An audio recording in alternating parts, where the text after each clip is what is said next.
Let me give you guys, let's just start with an analogy here. All right. Once upon a time, there were 9 friends. Okay. And we're going to call them 1, 2, 3, 4, 5, 6, 7, 8, 9. Okay. Those are their names. 1, 2, 3, 4, 5, 6, 7, 8, 9. And they all liked playing video games. And 1, 2, and 3 liked the support role. They like playing the support characters a lot. They just love playing support characters, and something about the support characters really like appealed to them, and so on. And then 4, 5, and 6, they just love the DPS characters, man. Like something about DPS just really, really appealed to them, and they just love DPS so much, and they were all good friends, but they just love DPS. And then 7, 8, 9, something about the challenge of, you could probably say where this is going, tanking really appealed with the 7, 8, 9, and they just loved the tank, and it just so happened that they were in perfect order, right? Now, this order here is more than just their names. Number 9 was the best in general video game player out of all of them. He had the best mechanics, best first-person shooter experience, all that kind of stuff, and he just so happened to like tank. And number 1 just so happened to like support, but he had not really had much experience with first-person shooters and games in general. And he was pretty bad, but he also just happened to like support. And so this would just so happen to be that the better players of the 3, well, actually, you know what? Here's what they did. They did something really special. They developed their own game. That's right. They developed their own first-person shooter game, and they did more than that. They actually developed their own ELO system, their own competitive tournament system for that game. And they had individual ELOs for each rank that they were in. So, for example, number 9 usually had the rank number 3 spot. I guess I should probably swap that up. Number 9 usually had the number 1 slot for tank out of the 3 players, right? Because he whenever he was on a team, he usually had more of a chance of winning. And number 6 usually had the number 1 slot in the DPS because he was the best DPS player. And number 3, she was the one that she usually had the highest rank here. And basically like you had people that all 3, 2, 1, 3, 2, 1, right? This guy was the best tank player. She was the best DPS player. I can't even remember. We're just gonna roll this. Okay, so what you guys are seeing here is that is this player as skilled as this player? Let's just start with this. Answer the question. Is this player in general skilled at first-person shooters? Is number 6 as skilled as number 3? In general, we're just talking. Don't ask me about defining skill. Please use your sense here. I'm saying these guys are this number 6 generally has more first-person shooter experience and so on. Yes, 6 is more skilled. Yes, 6 is more skilled. If you guys say otherwise, you're coping. We already clarified ahead of time that this number 6 has more first-person shooter experience, more mechanics, more game sense, more experience competing in general. They're better player. If you flip-flop the role, they would also be the number 1 support player, probably. In our little example here, the DPS player is better. And then also in our little example here, the tank player is the best player of all. So much so that you could probably drop the tank player with no practice into the support role, and he would probably not only be the best support, but he might also be the best DPS player too. 3, 6, and 9 were not the best. And this is the crucial part. 3, 6, and 9 were not the best. 3, 6, and 9 were the best in their role, but 3, 6, and 9 chose the role that they preferred to play. It just so happened that 1, 2, and 3 liked support more. It just so happened that the support players were more, the worst players were appealed to by the support role. Don't get ahead of me. Stay with me. We're not skipping steps here. You guys are trying to skip steps. We're not skipping steps. It just so happened that the support role appealed to the worst players, to the least critically thinking players, to the laziest, least experienced players, and that the tank role appealed to the highest ranked players. All right? It just so happens that was the case. All right? And that within that division, saying that I'm number one. I'm number one. Yeah, but you're number one out of the worst 3 players. And so even though these guys played on the same playing field and had the same rank, they were by no means from whatever objective measure you want to do, whether it's reaction time or speed or critical thinking or competitiveness or mechanics, they were not even anywhere close to the same level of skill. Okay? You got me? Now, the problem that arises from this analogy is we have absolutely no guaranteed way of knowing if this is actually how the real game works. We do know that this is how the matchmaker works. If you are good in support, you will rank up. That's just how it is. It's not like some magical thing where like, oh, I pick support and I automatically win. Well, only if you're already good at games. The challenge is the support role traditionally more appealing to worse players? That's the question we're asking. And this is the trap. Why is it appealing to worse players? Go ahead, tell me why is it appealing to worse players? Use your words carefully here. You're either going to get canceled or you're going to look like yourself like a chump. Sustain. Guaranteed value. Now let me stop you right there. Guarantee value. If it's guaranteed value, why is that uniquely appealing to lower ranks?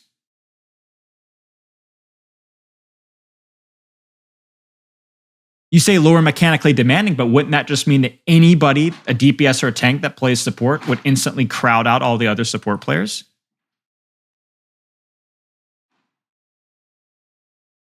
You see how this is a tricky question? Less effort and high value does not answer the question, though. Because if it's less effort for high value, then why is that appealing to lower rank players? Because then do you think lower rank, because you guys are thinking, oh, well, so all the support players are boosted, right? What about the good support players?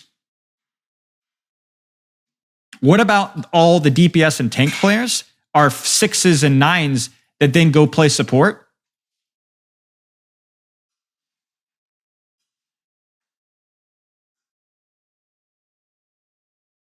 Because this is the key thing, guys. In an ELO system, you're still competing versus supports. So you low reward, high value, right? That might explain why support is being appealed to, or is appealing to worse players, but it doesn't explain why necessarily support is easier to climb, because you're competing versus players that have the same opportunity to abuse those things. Now, this is the crux of my argument. I want you guys to be very careful. Support is only easier to climb if, number one, the average support player is worse than the average DPS and tank player. And number two, the person playing or picking up support is on average better than the average support player. One or the other has to be true. So you either have to be on average, I picked up support and it was easier. That either means that you were acclimated to the support mindset and you didn't even know it. But the more likely answer is that you are just a better player than the average support player.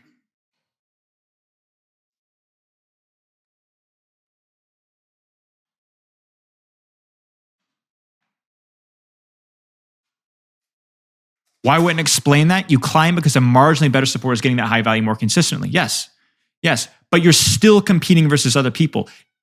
The impact of the role does not explain how easy it is to climb by itself. Too many people lean on this as the crux of their argument. Support is too OP. That's it. But that's not the only thing. If support was OP and appealed to high level players, then support you would not be easy to climb with because you'd be competing with literally every other player in the genre. The problem, I think, with support is that it appeals to, in general, people who are not as good at the game, and then gives them the opportunity to have large impacts on the game at the same time. And so any DPS or tank player that maybe has been sweating through the coal mines for the last several years, that then go and applies themselves to a more forgiving role, ranks up easier and feels, oh, wow, this role is really easy, when in fact, it's just easier because of the amount of effort that they've put in getting good at the game. And this is the hot take, okay? Overwatch 2 support has gotten stronger, but I don't think it's gotten easier. I don't think it's gotten easier. In fact, I think it's gotten harder because support now has more appeal to better players. Do you hear me? Support, ranking up in support for some people, depending on who you are, may feel harder now because it actually has more appeal to better players. Whereas a lot of DPS and tank mains in Overwatch 1 could not care less about support because it's freaking boring. Now you can make plays. Now you have the support passive. Now you can go out and do a lot of things with different characters, and now people want to play it. And so, yes, you're beating up on the old Overwatch 1 mains, but you're also now competing with a lot more players. It's not an accident that a lot of your favorite streamers, high-ranked players, do play support a little bit more than they used to. Overwatch 1 support was honestly pretty boring. There's a lot less playmaking potential because of the lack of support passive and with the addition of the second tank. And now, this is why I have these videos pulled up. If you want to go back and watch this video, my discussions on 5v5 changes, the importance of space, and so on, one of the first things I talk about is how incredibly important it is to have supports that take care of themselves. Look at this. DPS are, look at this. DPS, not space creators. Supports are not heal bot. You have to take opportunity and control angles. There's the Spilo thing, right? And this was over a year ago. This was in the beta. This is from my observations from playing Alpha and coaching in the Overwatch League for a couple of months.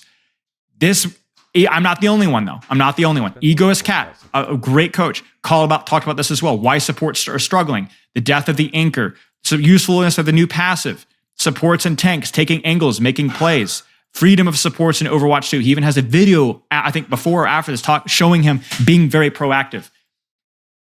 Support, you guys remember this, right? Oh, support's dead. We're dying off a cooldown. Because the old support archetype couldn't work as well in Overwatch 1. I told you guys, this is how, so the answer to the question, are support players boosted? Yes, but you ready for this one? Do you know who's boosted and who's boosted in Overwatch 2? The good support players. The good players are boosted. The good players are boosted in Overwatch 2. The bad players are not. If you are a good player at Overwatch 2, you're good at fundamentals, you have good aim, good mechanics, good cooling usage, you will be boosted on support. Because you have skills that you will take to a role that has larger impact with maybe easier characters, and you will abuse the 1s and the 2s and the 3s because they don't have what you have. That's why you have pros and DPS and tank mains that are like Diamond or Masters, and they've been sweating, again, in the coal mines, or they've been sweating, and then they get put into a role that's slightly more impactful with people that don't know how to play the characters, and they don't know how to be proactive, and they don't know how to put DPS, they don't know how to put pressure, and all of a sudden, it's like, why does nobody get this? Well, the thing is, Nodland, the reason why the support role being a bit of a boost because it's more impactful is if you are a good player mechanically, you're going to have a more dramatic input in games. So let's put it this way. We've done this in Pugs, right? Tetris, right? You guys know my friend Tetris, right? We play Pugs. He goes in the flank Kiriko, and he's a monster, right? He just has an absolute beast he has so much impact there, right? Now, Tetris is a very aggressive support player, and immediately, if you were to put him in silver or gold games, he'd be killing the backline over and over and over and over and over and over again, over and over and over again. But the reason he's able to do that is not because support is broken, it's because he's good at the game and playing a hero that allows him to amplify that quickly. The problem is that support still has the very same shortcoming where if you're bad, that multiplier works against you. Where if you are a bad support playing versus a good support, the low impact, low effort for high value will be low effort for zero value or very little value. And this team is going to destroy you. So you have just as much an opportunity to throw as you do to carry. And that's the key thing that a lot of people miss, is that when you're playing support, you have more responsibility. It's not just that you have the better ceiling. It's easier. Yes and no. It's easier only because you're beating up on bad players. But if you're playing versus actually good players, it's not boosted at all. It's not boosted at all. It's you. In fact, there's a lot more pressure on you to actually do your job because you're gonna die. Well, that's the thing, Gregor. That's the thing. Well, wait. I'm not understanding what you're saying. 3,000 hours engaging, like 40 in Kiriko is like 2 rings. Oh, yes. But see, that's the thing. The playstyle that Kiriko demands is intuitive for somebody that's played a lot of DPS, especially a flanker. That's the other thing. This is what I don't think I really did a good job with my tweet. I'm going to be honest with you guys, especially looking back at it. I think this is not a good thing. But in general, this is true. Your aggressive mechanical playstyle better complements the Overwatch 2 playstyle. That is true. It's the statement that when you play a character like Tracer or Genji, you're playing Kiriko. You're playing Kiriko.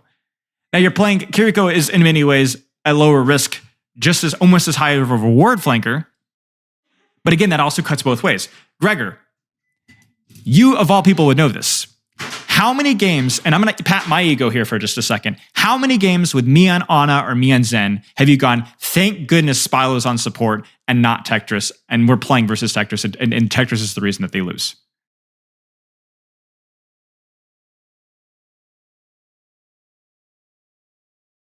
You know, it's a double-edged sword. Either he pops off or he throws the game. And that's the challenge with Spilo. It sounds like everything you say is the definition of a player being boosted. They're in the same rank. The support players are worse at the game than the tank and DPS. A person thinks that means they're boosted.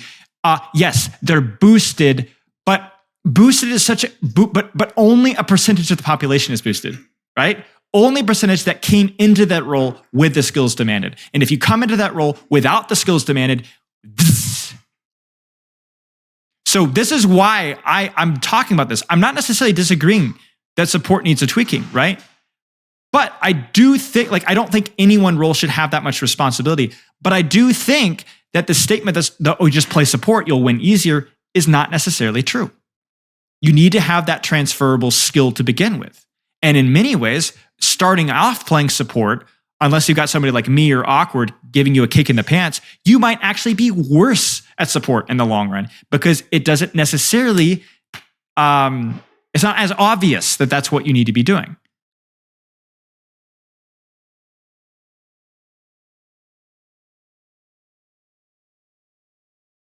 So in many ways, support is less boosted in Overwatch 1 for the more passive player base.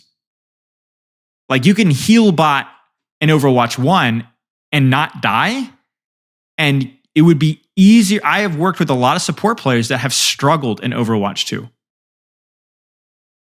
Because while everyone else is boosted, they don't have the skill set demanded to boost themselves. And so is it really boosting anymore? Is it really boosting when it's actually taking a skill? It's not.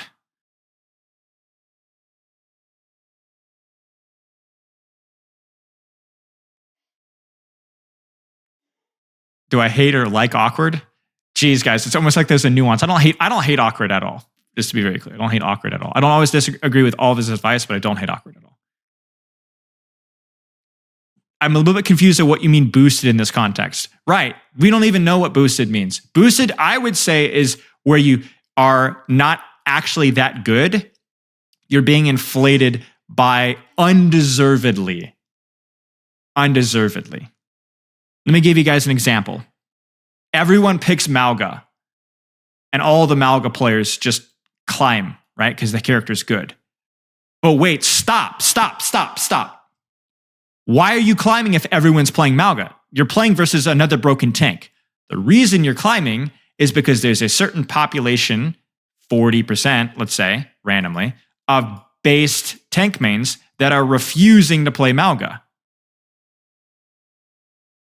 So then you are automatically better than, let's say, 30% of these guys.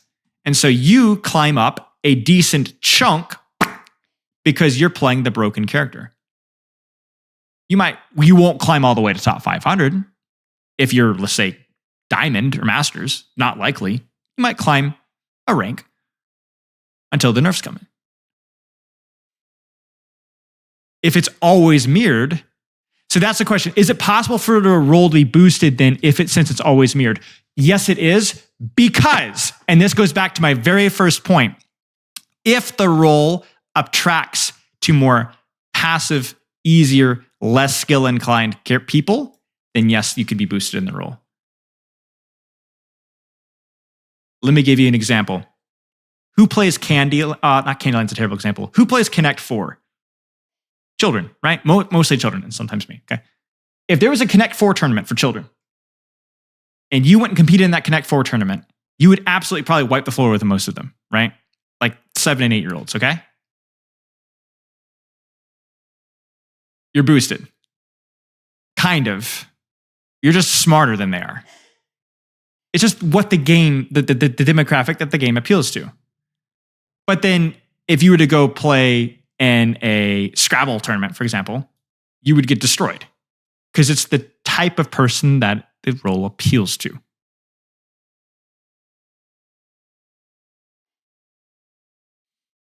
All right. Now that's making a lot of assumptions. And I think this is kind of where I want to not end the conversation, but start to wrap it up and answer some questions, is we just don't know. A lot of this is just conjecture, right? You can look at characters like Moira and Mercy and be like, geez, there's a certain population of people that just play these characters and they just turn their brains off. And it's really easy to pick a character like Ana or Bap or Kiriko and outvalue them with almost minimal experience. You might be right. There are those equivalents on tank and DPS too.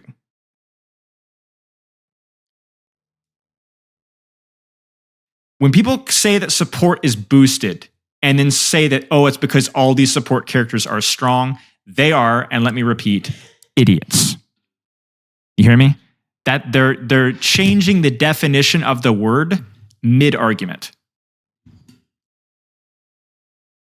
Saying somebody is boosted because the support role has powerful characters makes no sense, because every support on every team has access to those same characters. Saying, oh, you are boosted because you play BAP while your brainlet plat teammates have been playing Moira Mercy, so you climbed to Diamond even though you have no idea how the game works, that is correct. You guys understand? Does that make sense? Because you were able to utilize a strong character to beat up on the bad characters in that role.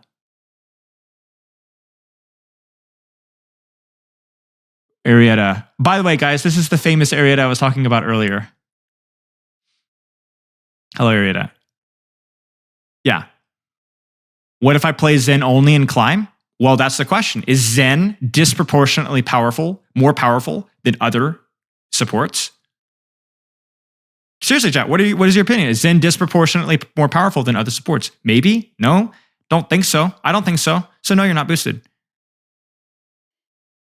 Now, you might be boosted a little bit because there's a certain percentage of DPS and tank players that if they played Zen might be better than you because they're not playing Moira or Mercy or whatever, Lifeweaver or whatever.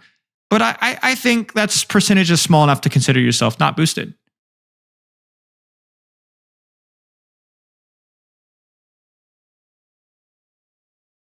And most supports are than specific characters like Mercy is. Right. Now, the real boosted characters. Okay, you guys want to talk about real boosting? Here's the real boosting, okay? Can you guys see this? Malga. Why? Powerful, easy, nobody wants to play him. And when you have that combo, you get boosted.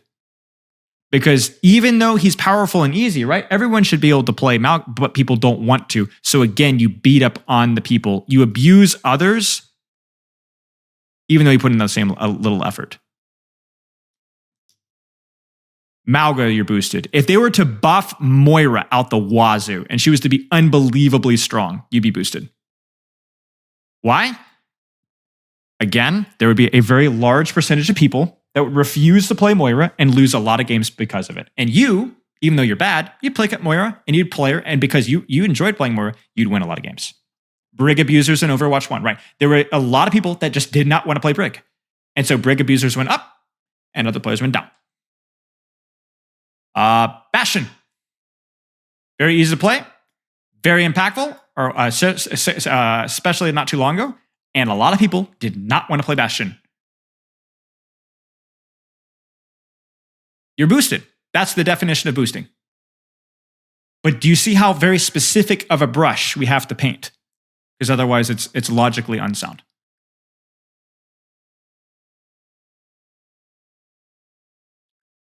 What about characters like Ball that require a level of knowledge from the enemy and how to play against Ball? But see, the thing with Ball is a very mechanically difficult character to play.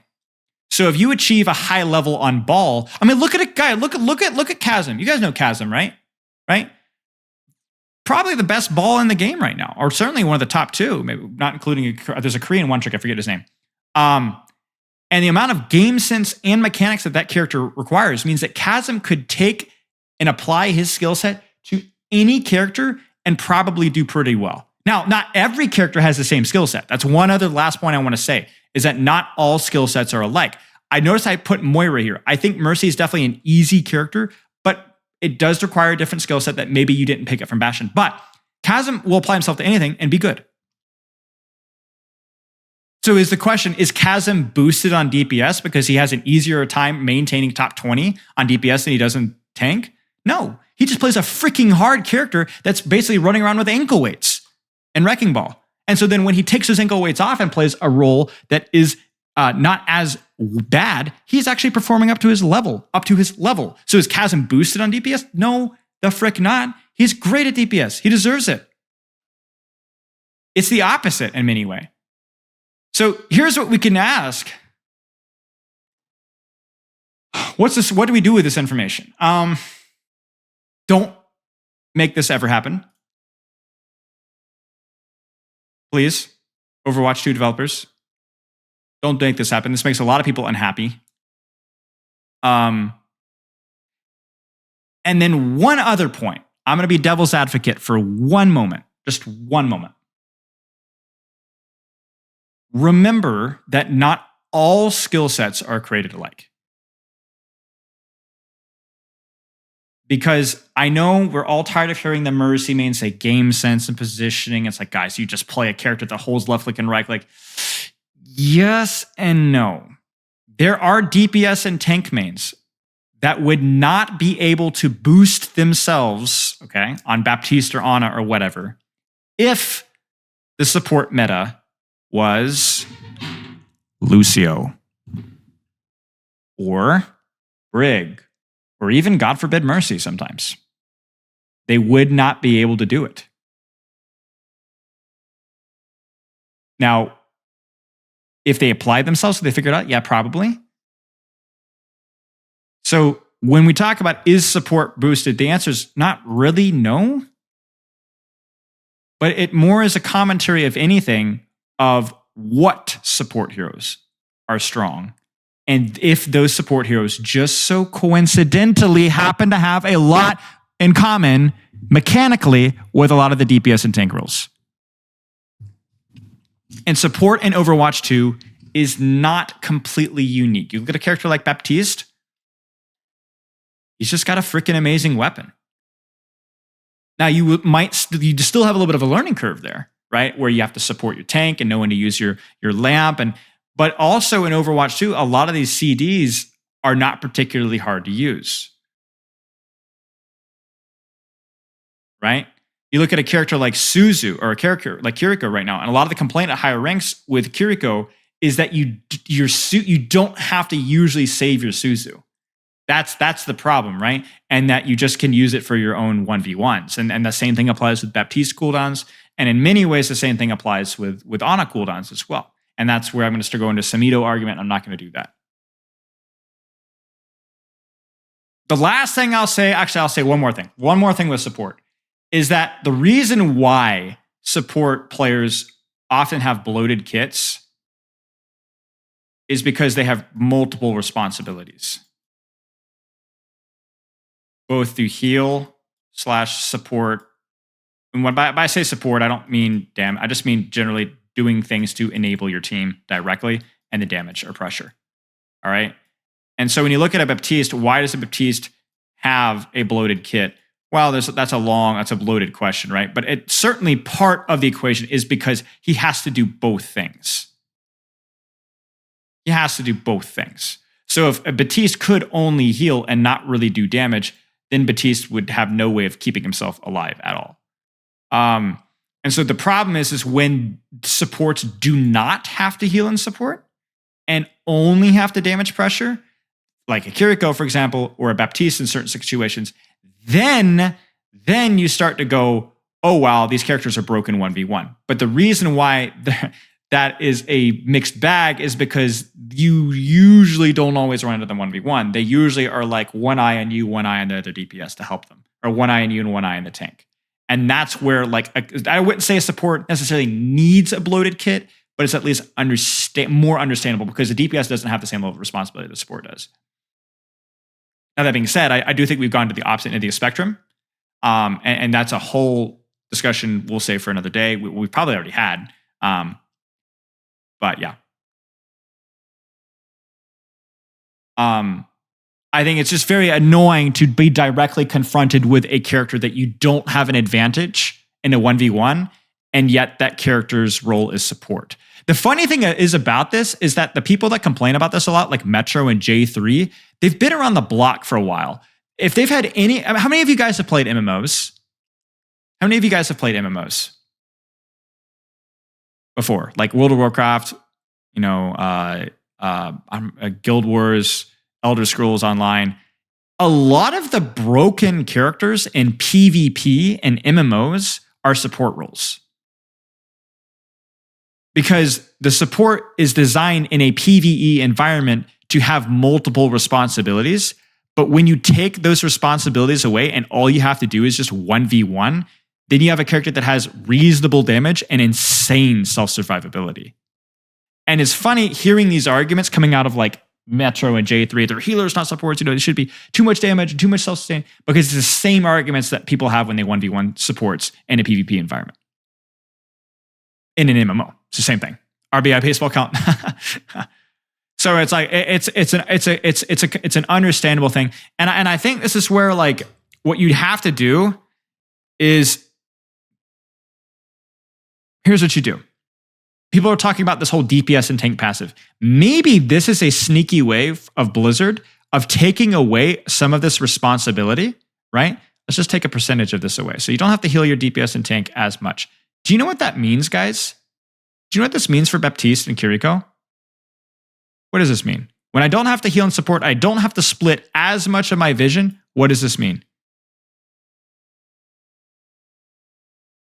No, it means that we can do, well, from a balance perspective, it means we can do this. You get what I'm saying? If you take away the need for Baptiste to heal his team by a little bit, you also are justified in taking away some of his DPS output or his 1v1 output. Why? Because he does not need to put as much of his attention and his resource into doing this. He can put more attention into doing this, in which case he needs fewer tools. You get that? That's why Kiriko is so hard on a flank, because she's not worrying about healing her team or sustaining her team at all. She is totally zoned in that 1v1, and you're dealing with everything bad about that character. Same thing with Moira and so on. So if the game is able to find a way to nerf healing and team play without ruining the team play aspect and make the healing directly less necessary, it also is justified in nerfing the 1v1 potential of those very same supports. You got me? Because the Kiriko, the Zenyatta, the Ana, and so on don't have to worry about taking care of the team as much. They can focus more on dealing 1v1s with you, which means they should not be as good. So what that does is that takes the edge off of those niche scenarios where you run into an Ana with full cooldowns and she's focused on you. And that feels, and that, maybe that's a balanced 1v1 in terms of you could just disengage and whatever, but it doesn't feel good, right? And that's the key thing, is that a lot of these memorable clips from J3 or Metro or whoever else, or Smito, it feels bad. Even if it's quote unquote balanced, I'm using that term lightly, it feels terrible.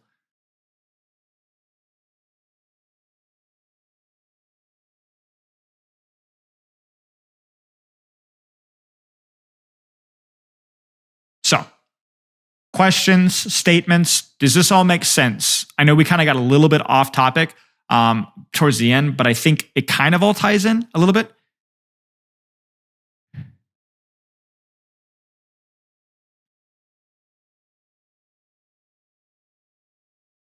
I'd appreciate the summary of the main points, if you don't mind. I'll try and do my best. Like I said, I wish I'd had a little bit more time for prep for this, but I didn't have it. So the main point is this. Support role is only boosted if it, in general, appeals to worse players, whether it's mechanics to game sense decision making, and if you are a better player playing it. In other words, you are boosted if you are a talented Genji player trying out the generally nobody wants to play support role and playing a character like Baptiste, where some of your skills carry over, or Kiriko. Then you are boosted because you're playing a character that is Genji, but better, and you're competing with children. We don't know if that's the case for sure, because we don't know if the average support player is worse. Now, I remember, was it Defran who had that one spreadsheet of like how all DPS and tank players in general had higher ranks in their support alts than vice versa? That's a pretty damning argument right there, actually. But in general, its support players certainly have fewer transferable skills, is the key thing. Fewer transferable skills. And if you have transferable skills as a DPS or tank player to the meta support or to the strong support, like a Baptiste on a Kiriko, you will climb. You will climb. The challenge is that support being a powerful role overall does not make it easier to climb unless the meta support, right, is something that other supports will not play. So you get an automatic boost by picking that meta support that you're already good at. We made that analogy with Malga earlier, how Malga mains were boosted, not because they picked Malga, but because some people didn't pick Malga. That's why Malga mains were boosted. Because if everybody is super, nobody is. But not everybody is super, right? And not everybody wants to be a superhero. And that's how you can boost yourself. The key thing is that also the final point I'll say, which is a summation, is again, not all support heroes are created alike. And again, if a DPS and tank main were to try to boost themselves by playing the impactful support role in a Lucio meta, not enough transferable skills for many of them, and they'd probably struggle. Maybe, but Lucio is still pretty proactive. Mercy for sure. They tank. Nobody would want to play Mercy. I mean, I remember I actually really struggled during a Mercy meta back in the day. Back in I don't even know if it was season 7 or 8 when I was low gold. I did not want to play Mercy. I wanted to play Zenyatta. And I probably was 150, 200 SR lower than I quote unquote deserved because I refused to play Mercy. I lost a lot of games because I didn't play Mercy. Mercy players were boosted.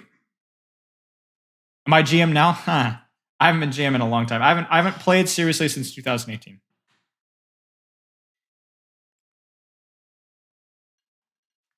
I am not platinum tank.